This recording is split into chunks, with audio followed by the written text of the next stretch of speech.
الحق من ربك فلا تكونن من الممترين.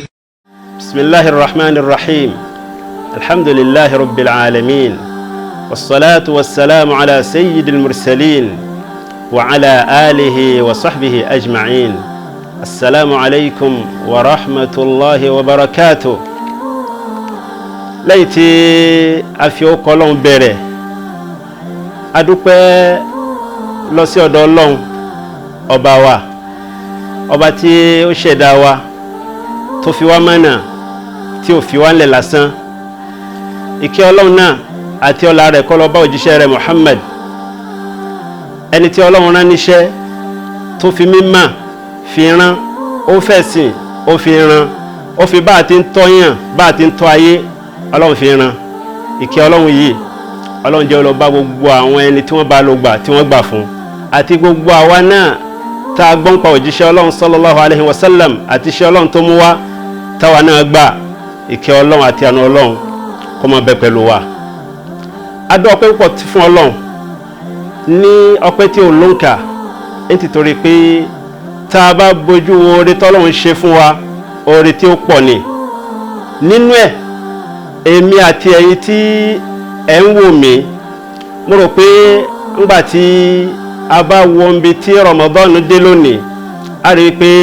ó ti ń di 29 nínú kí a fi orí ẹ̀tì lónìí àbí kí ó já sí pé ọ̀la ni ó parí. a dúpẹ́ lọ́dọ̀ Ọlọ́run. ẹ̀yin èèyàn mi nínú ẹ̀sìn Islam, ẹ̀yin ọmọ ẹ̀yà wa nínú ẹ̀sìn, a tún bá yín dúpẹ́ lẹ́ẹ̀kan sí pé àwa àti ẹ̀yin adójúkọ ọdún nísìnyí. à ń kí ara wa kú ọdún láti iléeṣẹ́ Al-Haqq TV tí wọ́n gbé kalẹ̀ nítorí àti lè máa mú àwọn ọ̀kan òjọ̀kan nínú àwọn tí ó jẹ́ òdodo nínú ọ̀rọ̀ ẹ̀sìn tó pamọ́ sí ọ̀pọ̀lọpọ̀ àwọn mùsùlùmí tí kálukú náà fi ń ṣe wàhálà, kálukú náà fi ń dààmú káàkiri. nígbàtí a bá mọ gbogbo àwọn kíní wọ̀nyí látẹnu àwọn àlùfáà tí wọ́n jẹ́ onímọ̀ ẹ̀sìn, tí wọ́n jiná, tí wọ́n múnádóko nínú ọ̀rọ̀ ẹ̀sìn Islam, mo rò pé wàhálà wa yóò dínkù, a sì mọ ibi tá à ń lọ. iléeṣẹ́ yìí wọ́n gbé kalẹ̀ nítorí àti lè gbé iṣẹ́ ńlá yìí, iṣẹ́ ribiribi yìí tèmi ń ní bùkátà sí, tí wọ́n náà ń ní bùkátà sí. wọ́n gbé kalẹ̀ nítorí àti lè ṣe àwọn iṣẹ́ yìí ni. a bí Ọlọ́run kí Ọlọ́run dákun kó bá wa kún wọn lọ́wọ́, kí Ọlọ́run bá wa tì wọ́n lẹ́yìn. Ramadan ń lọ parí, ẹ̀yin ọmọ ẹ̀yà wa nínú ẹ̀sìn. bẹ́ẹ̀ ni ọ̀pọ̀lọpọ̀ ṣe olóore òun lọ́lọ́run ní àríṣe ń bẹ̀ ń lọ, Ramadan ń lọ, àmọ́ ṣe eré tá à ń ṣe ń bẹ̀ ìyẹn sì ń ṣẹ́kù, nítorí pé ààwẹ̀ gbígbà ń bẹ nínú Ramadan, ń sì ń bẹ lẹ́yìn Ramadan.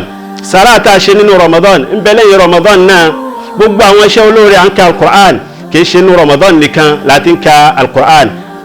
a ní sùúrù, a ní farada lórí àwọn ṣùtá tí ń kani nínú Ramadan, gẹ́gẹ́ bí òjíṣẹ́ Ọlọ́run sallallahu alaihi wasallam gẹ́gẹ́ bí ó ṣe pa wá láṣẹ rẹ̀. kì í ṣe nínú Ramadan nìkan, bẹ́ẹ̀ náà ni lẹ́yìn Ramadan. àwa tí a náwó nára sí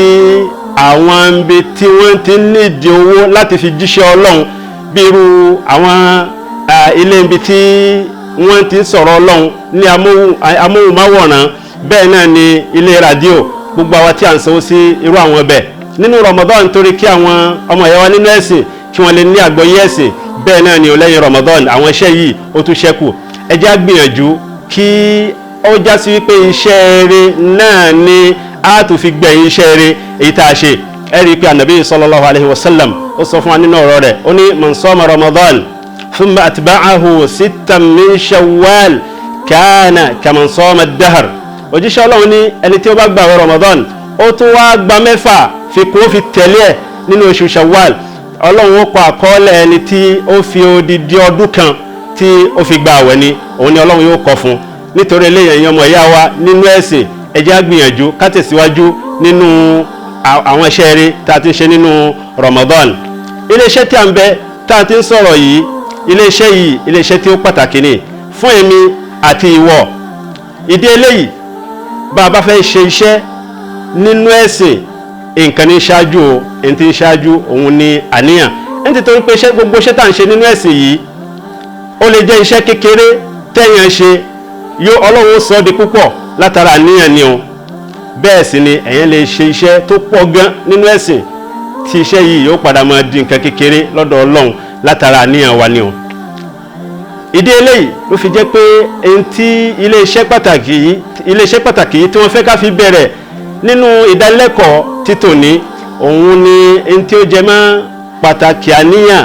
àti orípa rẹ̀ lára àwọn iṣẹ́ tá à ń ṣe nínú ẹ̀sìn. Kí ni tá à ń pè láníyàn? Òun náà ni kí ká dàdí ọkàn, ká di nǹkan sọ́kàn.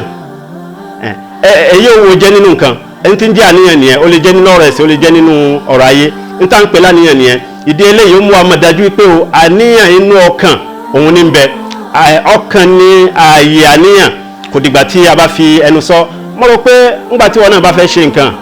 bóyá o fẹ́ lọ síbi kan, o fẹ́ rìnrìn àjò kan lọ́la alápèjúwe, ó rò lọ́kàn ni, ó ní dédé dúró nínú ilé rẹ kó ní mo dàníyàn láti rìnrìn àjò lọ́la. Bẹ́ẹ̀ náà nínú ọ̀rọ̀ ẹ̀sìn kò sí àníyàn tí à ń gbé jáde tá à ń fi ahọ́n sọ, nínú ọkàn náà láti ń rò. O fẹ́ kírun ni ọkàn náà ló fi rò. Gbogbo iṣẹ́ tá à ń ṣe nínú ẹ̀sìn àfi láàyè kan òun ni ńgbà tí a bá lọ ṣiṣẹ́ hajj àbí iṣẹ́ umrah. Ànábì sallallahu alayhi wa sallam ẹ̀kọ́ tí ó kọ́ wa òun ni pé ńgbà tí ẹ̀yin bá fẹ́ gbé àràmì tí wọ́n ń pè ní àràmì al-ihram, òun ni wíwọnú dídàníyàn àti wọnú àti ṣe umrah àbí àti ṣe iṣẹ́ hajj. Òjíṣẹ́ Ọlọ́run ní kí a máa sọ pé Allahumma labbayka umrah, ó bá yí pé umrah ló fẹ́ ṣe. Ó bá ti jẹ́ pé hajj ni ó ní Allahumma labbayka hajja, ó bá ti fẹ́ ṣe méjèèjì Allahumma labbayka umratan wa hajja. ń bẹ yẹn nìkan òun ló wà nínú ẹ̀sìn tí a dà níyàn sókè, àmọ́ gbogbo àwọn ìjọsìn wa tó kù a máa dà ní ọkàn náà ni. Àníyàn tá a wá wí yìí tá a bá lọ wọnú tírà ẹ̀sìn èyí tí àwọn aṣáájú rere nínú ẹ̀sìn tí wọ́n fi kalẹ̀ fún wa látara ọ̀rọ̀ Ọlọ́run àti ọ̀rọ̀ Ànábì sallallahu alaihi wasallam, a rí wípé àníyàn lọ́dọ̀ títí wọn nínú àwọn tírà ẹ̀sìn wọ̀nyí, gẹ́gẹ́ bí alfa àgbà tá ń pè ní Ibn Rajab rahimahullahu ta'ala, gẹ́gẹ́ bí ó ṣe sọ fún wa nínú tírà rẹ̀ tí ń jẹ́ Jami'ul Ulumi wal Hikam. Ó sọ fún wa ó ní ẹni tí àwọn alfa ẹ̀sìn tí wọ́n gbà lérò pẹ̀lú tí à ń pè ní àníyàn òun ni tamyizul ibadati ba'daha an ba'd. Àníyàn yìí òun ní ń jẹ́ ká má yàtọ̀ láàrin ìjọsìn tá a fẹ́ ṣe. Ó bá yí pé àyílà ló fẹ́ kí ní sí yìí, àníyàn ló jẹ́ kí ó má yàtọ̀ láàrin pé àyílà ni sí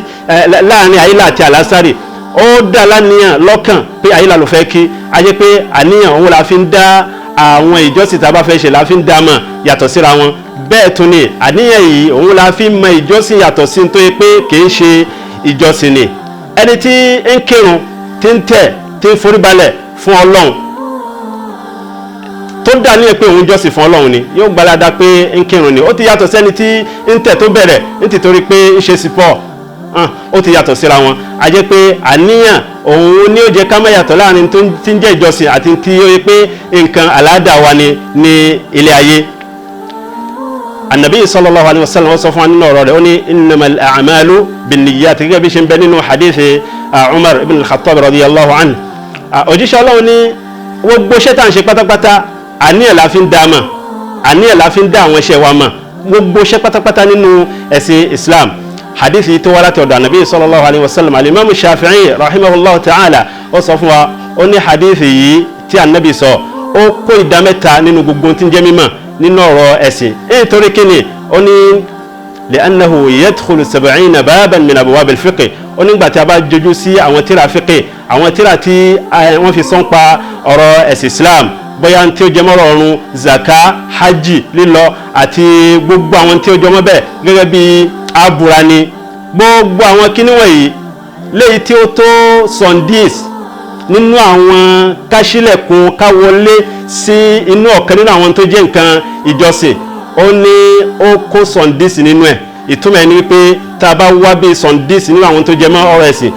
ọ̀rọ̀ yẹn ni kí a bá hadith yìí ń bẹ̀, ìyẹn tó jẹmọ́ ọ̀rọ̀ àníyàn tánàbí sọ yìí sallallahu alaihi wasallam. Èyí mú wa mọ̀ pé pàtàkì ní ọ̀rọ̀ àníyàn nínú ẹ̀sìn wa tí à ń bẹ.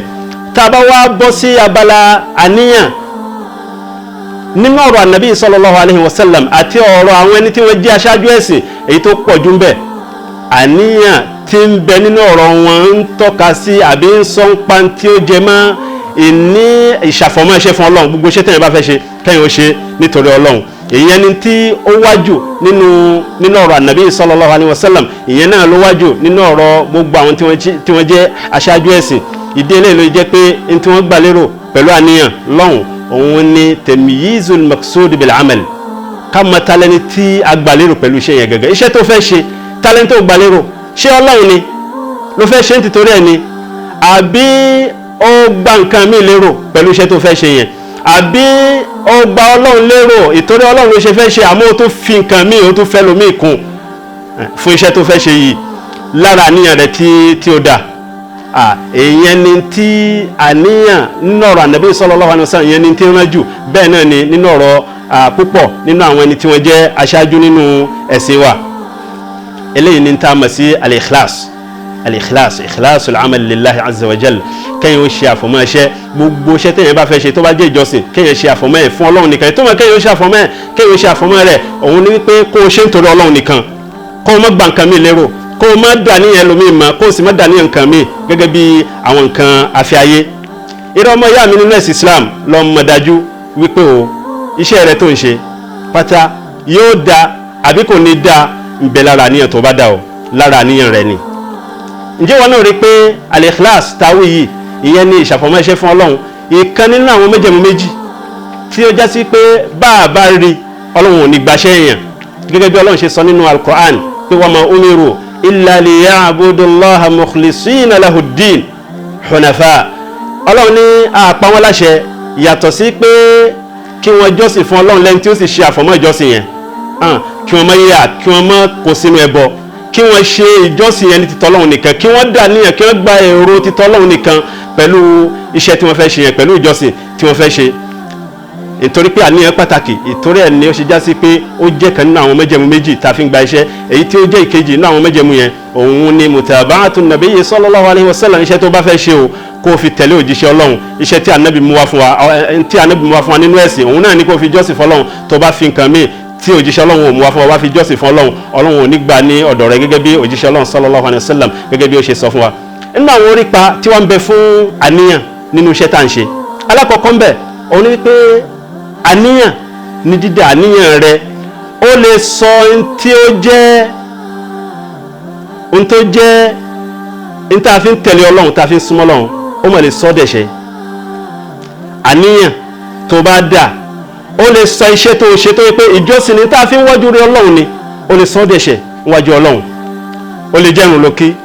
ó lè jẹ́ zaka ló yọ, ó lè jẹ́ àwẹ̀ ló gbà, ó lè jẹ́ àwọn èèyàn ló kọ́ lẹ́kọ̀ọ́, ó lè jẹ́ wáàsí ló ṣe, èyí owó jẹ́ ń bẹ̀. àníyàn lè sọ gbogbo àwọn kíní wọ̀nyí tó yẹ pé iṣẹ́ Ọlọ́run gidi ni, ó lè sọ di ẹ̀ṣẹ̀ mọ́ ẹ lọ́wọ́. gẹ́gẹ́ bí ó ṣe já sí pé bí èèyàn bá ń ṣe iṣẹ́ tí ó bá dà níyàn ẹlòmíì mọ̀ tá à ń pè ní rìyà, pé kí wọ́n lè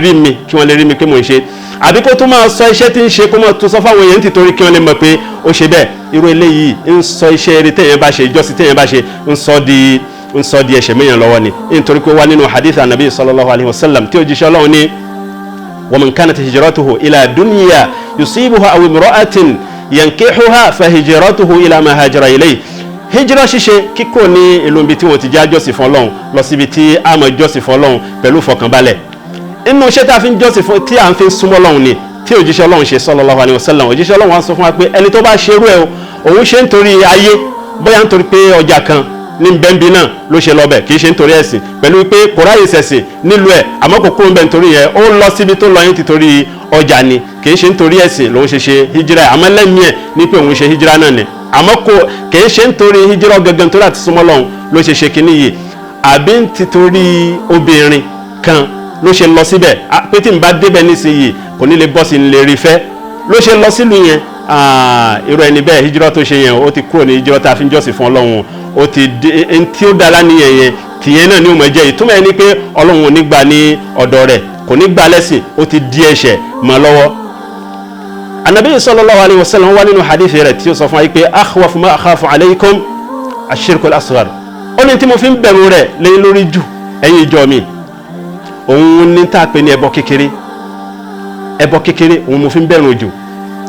ni wọ́n á bi òjíṣẹ́ Ọlọ́run léèrè sallallahu alaihi wasallam pé eré òjíṣẹ́ Ọlọ́run kí ni ash-shirku al-asghar,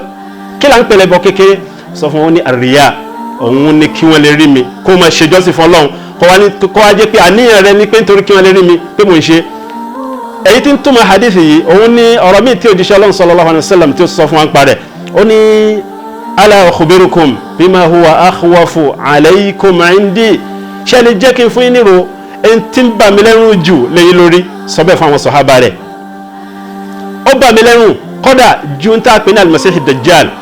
Al-Masih Dajjal nínú àwọn fitina tí ń bọ̀ wá nígbẹ̀yìn ayé tó pé ń bẹ nínú àwọn alamati sáà àmì tí alkiyama ó fi dé níbẹ̀ ẹni tó fitina arákùnrin tí wọ́n ń pè ní Al-Masih Dajjal yóò fitina àwọn èèyàn táwọn èèyàn ó di kèfèrí látara ẹ̀. Ànábì ní ẹni tí mo ń sọ yìí ó bà mí lẹ́rù ju Al-Masih Dajjal lọ lẹ́yìn lórí. Wọ́n á láwọn bí òjíṣẹ́ Ọlọ́run léèrè pé ìrẹ́ òjíṣẹ́ Ọlọ́run kí ni nǹkan náà ó ní ash-shirkul khafi òun ni ẹbọ tó pamọ́ ẹbọ ni àmúpamọ́ kò yá tètè mọ̀. Ànábì sallallahu alaihi wasallam ó wá ṣàlàyé fún wọn ó ní tí ń jẹ́ ẹbọ tó pamọ́ òun ni an yaquma ar-rajulu yusalli fayuzayyinu salatahu lima yara min nadhari rajul. Kẹ́yìn ọmọ kírun ń tún irun yẹn ṣe bóyá n ti ń kà nínú ẹ̀ bóyá tó bá fẹ́ kírun fún ara ẹ̀ tẹ́lẹ̀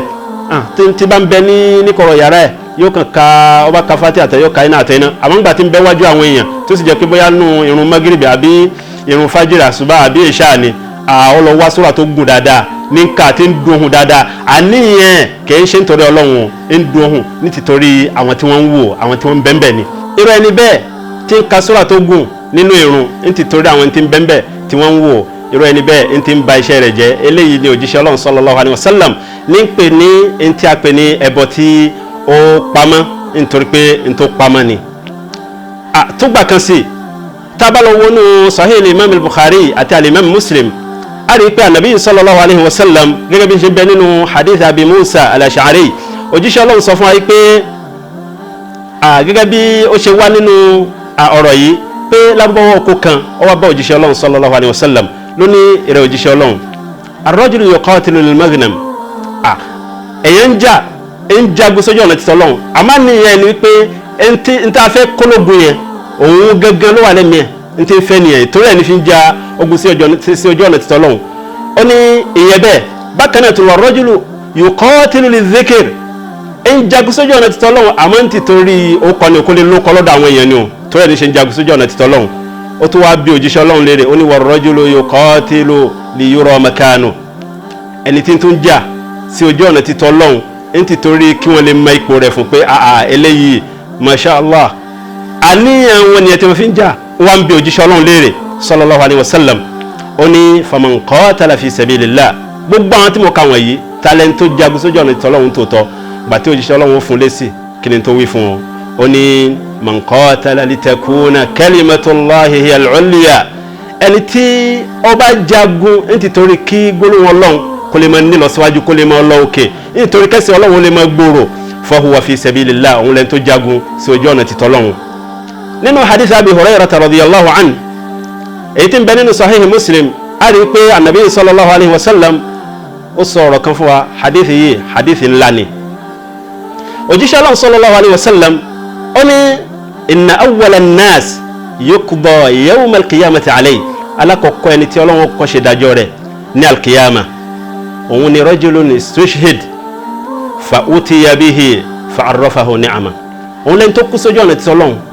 ó kú sójú ogun ní ń jà ló fi kú tí ó bá dé ọ̀dọ̀ Ọlọ́run fi gbogbo àwọn ìdẹ̀ra tó ṣe fún yóò fi mọ̀ yóò sọ fún pé mo fún ẹ ní agbára mo ṣe ẹ ní akin Ọlọ́run yóò ka gbogbo àwọn kinní wọ̀nyí fún òun náà ó sì gbà pé bẹ́ẹ̀ ni rẹ Ọlọ́run ó ṣe bẹ́ẹ̀ fún mi ní tòótọ́ o Ọlọ́run mọ̀ á bi léèrè pé fama amilt kí ni tó fi gbogbo tí mo ṣe fún ẹ yìí agbára tí mo fún ẹ akin tí mo ṣe lákin kí ni tó fi ṣe iṣẹ́ wo ló fi ṣe gan yóò mọ̀ sọ fún Ọlọ́run pé qataltu fik mo jíjà sí ojú ọ̀nà títọ́ Ọlọ́run nítorí tiẹ̀ mo jagun sójú ọ̀nà títọ́ Ọlọ́run ní títorí tìrẹ Ọlọ́run hatta stushhid títí tí wọ́n fi pa mí sí ojú ogun kílèsì Ọlọ́run mọ̀ sọ fún ẹni bẹ́ẹ̀ pé o irọ́ ló pa kadhabt òpùrọ́ ó jà nítòótọ́ àmọ́ o qatalta li an yuqala jari ó jà nítorí kí wọ́n lè sọ pé akọgun gidi ni akínni lójú ogun nítorí ẹ̀ ló ṣe jíjà yẹn ó jà nítorí mi Ọlọ́run. Ànábì sallallahu alaihi wasallam ó ní thumma umira bihi wọ́n wá pàṣẹ pé Ọlọ́run pàṣẹ pé ó yá kí wọ́n mú lọ tó sì jẹ́ pé ẹni tí ń kírun ni o tí ń gbààwẹ̀ là ń wí yìí o mùsùlùmí ni o ẹni tí ń jọ́sìn fọ́lọ́run ni o fasuhiba ala wajhihi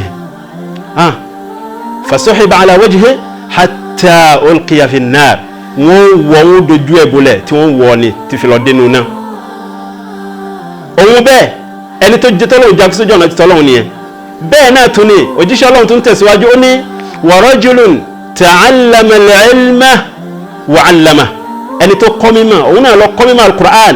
kódà ó tó fi mọ àwọn èèyàn ó kọ́ mímọ̀ sharia ó tó fi mọ àwọn ènìyàn wa qara al-Qur'an ó sì tún ka al-Qur'an ó mọ̀ nípa al-Qur'an kódà ó tó ha sórí gan ohun ẹ̀ dùn ó mọ al-Qur'an yìí ká Ọlọ́run ní kí òun náà wà wọ́n mú òun náà wájú Ọlọ́run nígbà tí ó bá dé Ọlọ́run ó ka gbogbo àwọn ìdẹ̀ra tó ṣe fún ó ní orí al-Qur'an yẹn ha ó ní orí mọ́ká ó ní orí mímọ̀ yẹn ó rí mọ̀ Ọlọ́run ṣí ọ̀nà tí ó fi kẹ́kọ̀ọ́ fún tí ó fi rẹ́kọ̀ọ́ ikọ̀ Ọlọ́run la ọ̀nà yẹn fún ó ṣe ní ìrọ̀rùn fún tọ́lọ́run ò sì fún àwọn ẹlòmíì tọ́lọ́run bá ka gbogbo àwọn ìdẹ̀ra yìí fún yóò gbàdájú pé bẹ́ẹ̀ ni ìrẹ́ Ọlọ́run ó ṣe ìdẹ̀ra yìí ó ṣe lé mi lórí lóòótọ́ Ọlọ́run máa bi léèrè pé kí wàá ní tó fi ṣe yóò ní ìrẹ́ Ọlọ́run mo kọ́ mímọ̀ tòótọ́ àmọ́ mo kọ́ mímọ̀ mo sì fi kọ́ àwọn èèyàn nítorí ti ìrẹ́ Ọlọ́run bẹ́ẹ̀ sì ni mo ka al-Qur'an mo tún fi mọ àwọn èèyàn nítorí ti ìrẹ́ Ọlọ́run wa sọ fún yín pé kazabtu purọ́ ni ẹ irọ́ ló pa ìtorí tó ṣe bẹ́ẹ̀ tó ṣe kọ́ mímọ̀ àti torí tó fi ń ka al-Qur'an òun kà ní tìtorí li yuqala alim kí wọ́n lè sọ pé onímọ̀ ni àti kí wọ́n lè sọ pé ọmọ Qur'an ká ẹnu ẹ dùn nínú al-Qur'an ìtorí ẹ òun ló ṣe kọ́ mímọ̀ ìtorí ẹ ló ṣe ń ka al-Qur'an Ọlọ́run bá pàṣẹ pé òun náà kí wọ́n mú lọ inú náà ẹni kẹta wa rajulun wassa Allahu alayhi Ọlọ́run ní lárísìkì ó gbà láyè nínú owó Ọlọ́run fún lárísìkì èyí owó tó bá fẹ́ nínú owó bá lọ́dọ̀ ìran owó èyí owó kò fẹ́ ó bá lọ́dọ̀ ẹni tá a wí yìí nígbà tí òun náà bá déwájú Ọlọ́run bi léèrè pé Ọlọ́run kọ́kọ́ sọ gbogbo àwọn ìdẹ̀ra tó ṣe fún lówó àwọn náà gbà pé ibi ìrẹ́ Ọlọ́run ṣe ìdẹ̀ra lé mi lórí Ọlọ́run wà ní ọ̀dà kíni tó fi ìdẹ̀ra yìí kíni tó fi ṣe yóò ní ìrẹ́ Ọlọ́run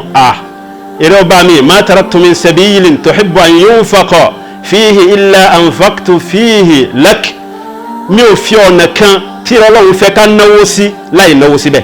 mo náwó síbẹ̀ àmọ́ mo ná síbẹ̀ nítorí ìrẹ́ Ọlọ́run ni Ọlọ́run ní irọ́ ló pa òpùrọ́ ni ẹ́ ó ná nítorí mi Ọlọ́run walakinnaka fa'alt ó ṣe tó ṣe yẹn li yuqala jawad torí kí wọ́n lè sọ pé náwó ni waqad qil wọ́n sì sọ bẹ́ẹ̀ èyí tí wọ́n ti sọ yẹn láyé fẹ́ni alákọ̀ọ́kọ́ fẹ́ni kejì fún eléyìí náà èyí tí wọ́n ti sọ yẹn òun náà lẹ́sẹ̀ yẹn òun náà wọ́n bá ní kí wọ́n mú òun náà lọ sínú iná gbogbo eléyìí náà efi hàn wáyé pé iṣẹ́ tí ẹ̀yàn bá fẹ́ ṣe kẹ́yìn ó dá níyàn tó dáa pẹ̀lú ẹ̀ kó láníyàn ti tọ́lọ́hún kó má láníyàn nǹkan míì nínú orí ayé kó má láníyàn ẹnìkan nítorí ẹnìkan fi ṣe iṣẹ́ yẹn kó ṣe nítorí Ọlọ́run tó bá ṣe nítorí Ọlọ́run ìgbà yẹn ló tó gba ẹ̀san lórí àwọn iṣẹ́ wọ̀nyí nínú àwọn orípa tó dáa títún bẹ fún àníyàn òun ni pé an-niyyatul khalisah sababun li mudha'afatil ajr àníyàn tí ó bá mọ́ tẹ̀yàn bá ṣe tẹ̀yàn bá dà nítorí títọ́ Ọlọ́run àmọ́ ẹ jẹ́ sábàbí tí Ọlọ́run fi ń ṣe àwọn iṣẹ́ tẹ̀yàn bá ṣe yẹn Ọlọ́run ó ṣe ẹ̀san rẹ̀ ládìpẹ̀lẹ̀ nílọ́po Ọlọ́run ó sì ní kí ẹ̀san iṣẹ́ yẹn kó tóbi gẹ́gẹ́ bí Ọlọ́run ṣe sọ nínú al-Qur'an nípa ọ̀rọ̀ zaka Ọlọ́run sọ fún wa nínú suratul Rum pé wa ma ataytum min zakatin turiduna wajha Allah fa ulaika humul mud'ifun èyí tẹ́ bá yọ ní zaka o tó ìpín torí Ọlọ́run lè ṣe yọ ẹ̀ ń wájú rí Ọlọ́run ní o àwọn eléyìí ẹrú àwọn tí wọ́n bá ṣe bẹ́ẹ̀ èmi Ọlọ́run ń di àdìpẹ́lẹ̀ ẹ̀san fún wọn ń san wọ́n lẹ́san tí wọ́n ṣe yẹn ń tó wá ṣe ẹ̀san yẹn ní ìlọ́po Ọlọ́run tún sọ nínú suratul Nisa pé la khayra fi kathirin min najwahum kò sóore nínú ọ̀pọ̀lọpọ̀ ìjókòó àwọn èèyàn mọ́ sọ̀rọ̀ ọ̀pọ̀lọpọ̀ àwọn ọ̀rọ̀ táwọn èèyàn ń sọ Ọlọ́run ní kò sóore ń bẹ̀ illa man amara bi sadaqa àfẹ́n tó jásí pé nínú ìjókòó wọn ní àjọsọ wọn ó pàṣẹ ó kó àwọn èèyàn ó sàsọ́lẹ̀ pé kí àwọn èèyàn máa ṣe sàrà kí wọ́n tọrẹ àánú aw ma'rufin àbó pàṣẹ pé kí wọ́n ṣe dáadáa aw islahin bainan nas àbó pàṣẹ pé kí káwọn ṣe àtúnṣe láàrin àwọn èèyàn ìgbà tí Ọlọ́run sọ bẹ́ẹ̀ pé àwọn iṣẹ́ yẹn òun ní tí ó lóore nínú àjọsọ àwọn èèyàn láyé nínú ọ̀pọ̀lọpọ̀ àwọn ìjókòó wọn àjọsọ wọn Ọlọ́run wá ní wa man yaf'al dhalika ibtigha'a mardatillah fasawfa nu'tihi ajran 'azima ẹni tó bá ṣe yẹn o tí fi tó dá níyàn ojú rẹ̀ àwọn Ọlọ́run ń wá ojú rẹ̀ àwọn Ọlọ́run ní ń wẹ̀san lọ́dọ̀ àwọn Ọlọ́run ni àwọn Ọlọ́run á sì fún ní ẹ̀san tí ó tóbi jùṣẹ́ tó ṣe lọ bákan náà tún ní nínú àwọn orípa tó dáa tí ń bẹ fún àníyàn òun ni pé al-ajru ala niyyati al-amal inda al-ajzi anhu. bẹ́ẹ̀ bá dá ní ẹ̀ pé òun ṣiṣẹ́ tí ò ríṣẹ́ yẹn ṣe, iṣẹ́ bóyá owó ló fẹ́ ná kò rówó yẹn ná, àbí iṣẹ́ ọlọ́run kan wọ́n ń ṣe bóyá wọ́n ń ṣàkó ní wọn àárẹ̀ sì ń bẹ fún wọn ń ṣá mọ́sálásí lápèjúwe, wọ́n ń ṣiṣẹ́ ọlọ́run kan àárẹ̀ ń bẹ fún, kò lè ṣe àníyàn rẹ̀ tó dà ó ti gbalada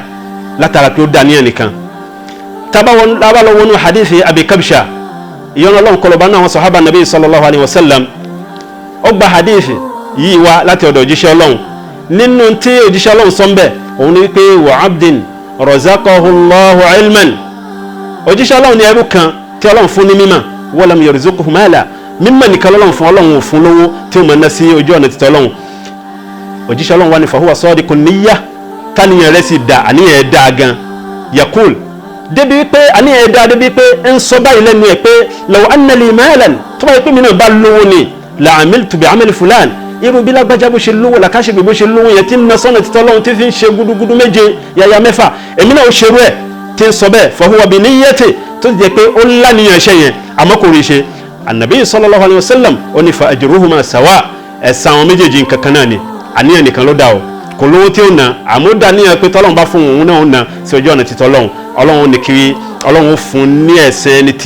ẹni tí ó ṣe iṣẹ́ yẹn. Naam, bẹ́ẹ̀ ni ọlọ́run ó san ní ẹ̀san ẹni tó ṣe iṣẹ́ yẹn nítorí pé àníyàn tó tóbi lọ́dọ̀ ọlọ́run ni o. àmọ́ o ìyàtọ̀ ń bẹ láàrin ẹni tó ṣiṣẹ́ àtẹni tí ó dàníyàn rẹ̀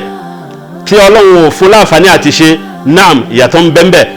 òjíṣẹ́ ọlọ́run sallallahu alaihi wasallam ó ní nǹkan kan náà ni wọ́n nínú ẹ̀san, àwọn àlùfáà jẹ́ oyé wa wípé nǹkan kan náà ni wọ́n nínú ẹ̀san nípìnlẹ̀ iṣẹ́ yẹn tí dídàníyàn iṣẹ́ yẹn gangan. àmọ́ ẹni tí ó bá wá ṣe ẹ̀san tí ọlọ́run ó tó fún un ni wípé mudha'afatul hasanat, torí pé tí ó bá ṣe iṣẹ́ ọlọ́run tó máa ń ṣe iṣẹ́ yẹn ní àdìpẹ̀lẹ̀ ẹ̀san iṣẹ́ yẹn ọlọ́run máa ń ṣe ní ìlọ́po fún ẹni náà. irú ìlọ́po yẹn kò ní sí fẹ́ tí ó dàníyàn rẹ̀ o, àmọ́ pìnlẹ̀ iṣẹ́ yẹn gangan yóò dà gẹ́gẹ́ bí ẹni tó ṣe nígbà tí ó ti dàníyàn rẹ̀. bákan náà tún ni à ń tẹ̀síwájú lọ nínú àwọn orípa tó dáa, nínú àwọn orípa tí ń bẹ fún àníyàn. nínú rẹ̀ òun ni wípé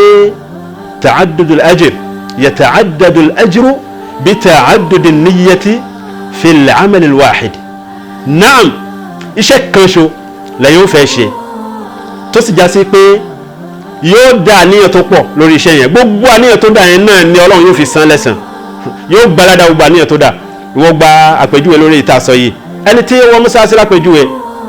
ó fẹ́ kí rákàtí ìfàjì, ìrun táǹkì méjì táǹkì rákà méjì, èyí táǹkì ká tó kí ìrun àsùbá, ìyẹn ló fẹ́ kí. n tó dá láníyàn nìyẹn, àmọ́ tó ń bẹ láníyàn pé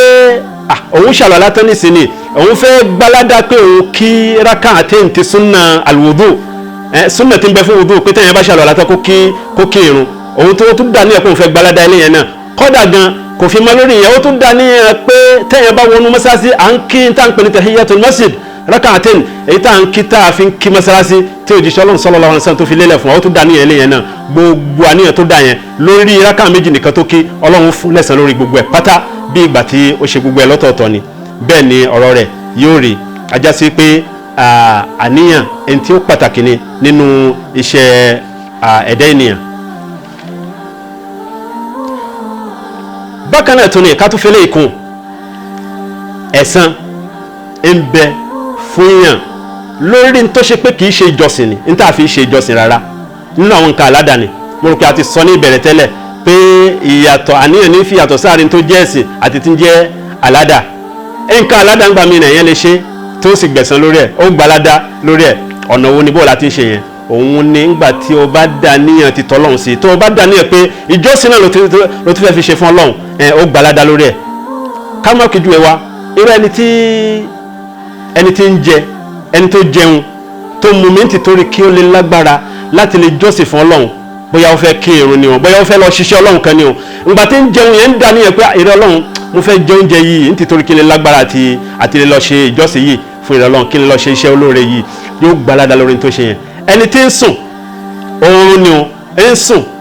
ó wá dá níyàn pé oorun tí mò ń sùn yìí kí n fi lè ní kí ọkàn mi balẹ̀, kára náà balẹ̀, kí n sinmi nítorí pé kí n lè jọ́sìn fún ọlọ́run nígbà tí n bá jí, yóò gbalada pé ó sùn, yóò gbalada pé ó sùn. ìwọ náà wò ó Ànábì sallallahu alayhi wa sallam ó fi àpèjúwe irú bẹ́ẹ̀ yẹn ó fi lélẹ̀ fún wa. Òjíṣẹ́ Ọlọ́run sọ fún wa nínú ọ̀rọ̀ rẹ̀ ó ní innaka lan tunfiqa nafaqatan tabtaghi biha wajha Allah, ó ní nǹkan kankan tó sì fi ń wá ojú rẹ̀ Ọlọ́run, nítorí náà yóò fi ń wá ojú rẹ̀ Ọlọ́run, ojú rẹ̀ Ọlọ́run ló fi ń wá illa ujirta alayha, àfikọ́ Ọlọ́run sẹ́ń lẹ́sàn, Ọlọ́run fún ẹ ní oore tó ń fẹ́ yẹn lọ́dọ̀ Ọlọ́run, Ọlọ́run ṣe fún ẹ ládàá lórí ẹ, Ọlọ́run fún ẹ. Òjíṣẹ́ Ọlọ́run wá fi kún pé hatta ma taj'alu fi fami imra'atik, kódà gan oúnjẹ tó ń fi sí ẹnu ìyàwó rẹ̀ tí ń jẹ ìyàwó tiẹ̀ tó yẹ pé ó fún lóúnjẹ náà ní ṣe bí ẹjọ́ wà ní ọ̀rọ̀ yẹn ni kò fún lóúnjẹ nígbà tí o ti fa wálé, oúnjẹ tó tún fún tó ń fi sí lẹ́nu gan ó tún gbalada lórí ẹ̀ tó sì jẹ́ pé kódà gan kọjá sí pé òun fún nítorí pé ọ̀rọ̀ yẹn ni kò náwó lé lórí àti pé ìfẹ́ ń sì ń bẹ láàrin wa tòun, alhamdulillah ó fún ó tún máa gbalada lórí irú eléyìí. Gbogbo eléyìí náà ń fi hàn wá pé n ta pè ní àníyàn n tó pàtàkì ni nínú ìṣẹ̀mí mùsùlùmí, nínú gbogbo àwọn iṣẹ́ tí ń bá ń ṣe. Ẹ jẹ́ wá fi kinní kan ká fi parí ẹ̀. Ọ̀rọ̀ yìí n tó pàtàkì ni, ó pàtàkì gan. Òun ni wípé apá kan nínú àwọn aláìmọ̀ wọ́n rò pé bí àníyàn bí ṣe ń sọ tí ó jẹ́ ìjọsìn tí ń sọ ọ́ dẹ̀ṣẹ̀ gẹ́gẹ́ bá a ṣe sọ kọjá nígbà tí alẹ́ àwọ̀ ríyá kí wọ́n lè rí mi tó bá wà nú ẹ̀. Wọ́n rò pé tó bá jẹ́ ẹ̀ṣẹ̀ gan, iṣẹ́ tó bá jẹ́ iṣẹ́ ẹ̀ṣẹ̀ ni wọ́n rò pé àníyàn lè sọ di ìtẹ̀lé Ọlọ́run, ó lè sọ di tá a fi ń súnmọ́ Ọlọ́run, ó lè sọ di iṣẹ́ rẹ̀. Wọ́n rò bẹ́ẹ̀ tó sì jẹ́ pé èrò tí ò da ni. Ká mú àpèjúwe eléyìí wá, wọ́n láwọn àpèjúwe irú ẹni tí ó ṣàbòsí fún yàn tó gba owó ẹ̀, ọ̀nà àbòsí bọ́yá jà ni wọ́n ta ọ ló fi kó lówó, àbí yóò tẹ jí lówó ni, èyí owó jẹ́ nínú ọ̀nà ó sá fi ọ̀nà haram, ọ̀nà tí Ọlọ́run fẹ́ ṣe ló fi kó yẹn jọ, ń wá ná owó yìí lé àwọn aláìní lórí, ná owó yìí lé àwọn ọmọ òrukàn lórí, ná owó yìí ń fi ń kọ́ mọ́sáàsì, ná owó yìí ń fi ń kọ́lé ẹ̀kọ́, ná owó yìí ń fi ń wá kàga fáwọn ẹ̀táwọn èèyàn ṣàǹfààní bẹ́ẹ̀. Wọ́n ń rò pé àníyàn tí òun dà pé òun fẹ́ fi ṣiṣẹ́ rẹ̀ ó lè sọ iṣẹ́ yẹn ó lè sọ di iṣẹ́ rẹ̀ ní rárá o, ẹ̀ṣẹ̀ náà ni ó máa jẹ́, kódà yóò tún máa gbẹ̀ṣẹ̀ sí ni. Ọ̀rọ̀ yẹn ni tí bá ń bẹ lọ́wọ́ ẹ̀ tí ń bẹ ní kalawọ́ ẹ̀ tó yẹ pé nǹkan oní nǹkan ni ọ̀rọ̀ yẹn ni kó dá padà fẹ́ni tí ó ní tí ń bá na tí ń rò pé bóyá àníyàn wúlò fún kíní yẹn, àníyàn wúlò fún wọn, torí pé àwọn ẹlòmíín wà àbòsí wọn ṣe fáwọn èèyàn, jàmbá wọn ṣe fáwọn èèyàn, owó yìí yóò wá láníyàn pé mo fẹ́ lọ Mọ́kà lọ fi jọ́sìn fọ́lọ́run, bóyá mo bá ti lọ jọ́sìn fọ́lọ́run ó ti tán, mo ti ṣẹ́ẹ̀rẹ́. Àwọn ẹlòmíín náà nítumọ̀ ìsanwó Mọ́kà wọn, rárá o, wallah, kódà òun tó ń gba ẹ̀ṣẹ̀ lórí ẹ̀ṣẹ̀ ni, kò sọ ẹ̀ṣẹ̀ yẹn kò sọ di iṣẹ́ rẹ̀ mọ́ ẹ lọ́wọ́, ẹ̀ṣẹ̀ yẹn tó gbà àbòsí tó ṣe yẹn ìyẹn sì ń ṣẹ́kùnlẹ̀. ẹja ńlá kèsì irú eléyìí kí ẹ̀yin ó gbìyànjú káníyàn ó dáa lórí gbogbo nǹkan kó sì ṣe iṣẹ́ rẹ̀ kí Ọlọ́run dákun kí ó fún èmi àti ẹ̀yin ní iṣẹ́ rẹ̀ ṣe kí Ọlọ́run dákun kó sì jẹ́ kí a máa ní àníyàn tí tọ́lọ́run pẹ̀lú àwọn iṣẹ́ tí a bá ń ṣe ká sì máa ní àníyàn tí ó dáa. Ọlọ́run jẹ́ kí a bá àwẹ̀ yìí kí a bá délẹ̀ pẹ̀lú ìrọ̀rùn kí Ọlọ́run sì gbà ní ẹ̀sìn fún wa. Gbogbo iṣẹ́ olóore tá à ń ṣe nínú ẹ̀ kí Ọlọ́run tó fún wa ṣe lẹ́yìn ìgbà tí a bá parí Ramadan. Iléeṣẹ́ yìí ànígbàgbé ẹ̀ nínú àdúrà kí Ọlọ́run dákun Alhaqu TV kí Ọlọ́run dákun kí ọba wa ṣe àdúrótì fún wọn àti gbogbo àwọn tí wọ́n gbé iléeṣẹ́ náà tí wọ́n gbé dání tí wọ́n ń ṣe alámòjútó ẹ̀ àti gbogbo àwọn tí wọ́n ń jẹ́ alátìlẹyìn fún wọn kí Ọlọ́run dákun kí ọba wa kún wọn lọ́wọ́. Iléeṣẹ́ náà Ọlọ́run dákun jẹ́ kí ó wúlò jìnnà fún iṣẹ́ ẹ̀sìn Islam láti lè fi ọ̀nà tí ó tọ́ tí Ọlọ́run fẹ́ lórí tírà Ọlọ́run àti sunna nabi sallallahu alayhi wa sallam